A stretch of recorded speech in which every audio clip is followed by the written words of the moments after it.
Hey there, my name is Johnny Tez. I'm with the training department of Schlotzsky's, and I'm here to welcome you back to the next installment of our Schlotzsky sandwich series. So we are known for some really serious sandwich builds, but if you can't get to one right away and you'd like to do something at home, I'd like to share with you one of my favorite sandwiches that I can make for a big group or a couple of people or, dad, mom, baby, whatever works for you. So today we're going to be making a chicken pesto panini. So I have here a ciabatta that I've already cut in half, and I'm just going to open it up, and I'm going to lather in some pesto mayo.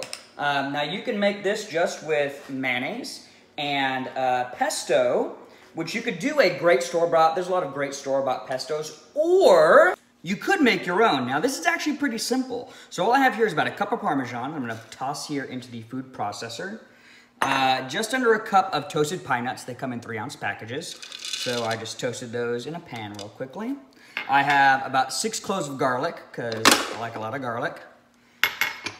Some salt to season. Some pepper.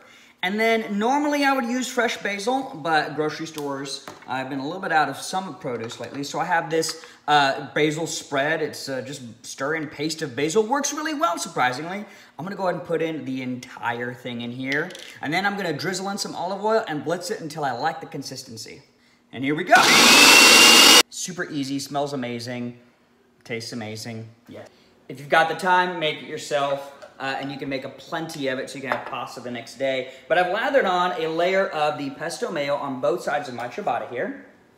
Next, on the bottom, I have some caramelized red onions. I just diced them up fine, and I laid them inside of a pan with some olive oil and let it go on a really low heat with some salt and pepper until they're nice and fragrant. I'm just going to lay that right on the bottom here.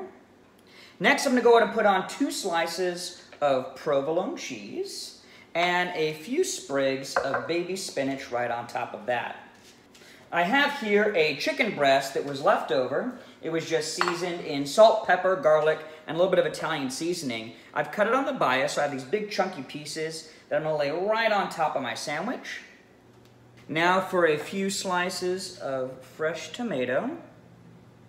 And back to the provolone, right on top of there. I'm going to go ahead and top this with the top half of the ciabatta. Now that'd be a great sandwich right there, but I like to get my sandwiches a little bit toasty, so I'm going to give it a press.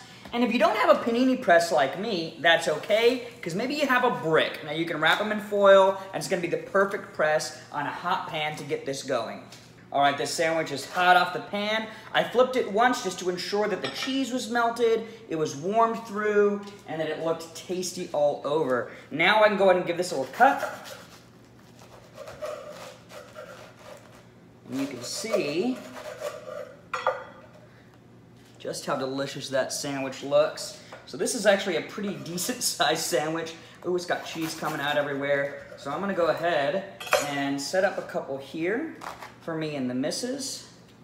And we'll catch y'all later. Thanks for stopping by. Oh my God.